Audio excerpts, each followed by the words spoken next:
In this quick guide, I'll show you how to buy a Udemy subscription so you can unlock unlimited learning opportunities.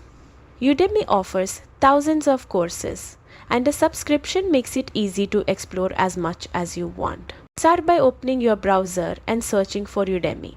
Click on the official website, and once you're on the home page, log into your account.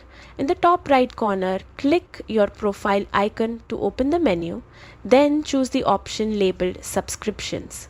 This will take you to the page where all available plans are listed. Take a moment to look through the subscription options.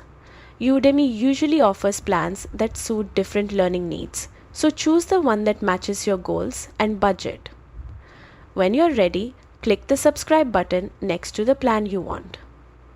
This will bring you to the checkout page where you'll pick whether you want a monthly plan or a yearly plan. Yearly access usually saves you money, while monthly access is great if you want something flexible. Next, enter your payment details.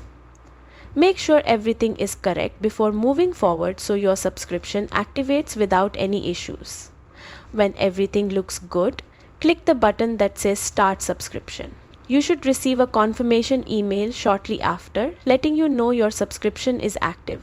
And that's all it takes. You've now purchased your Udemy subscription and unlocked access to a huge library of courses. Enjoy learning, exploring, and building new skills anytime you want.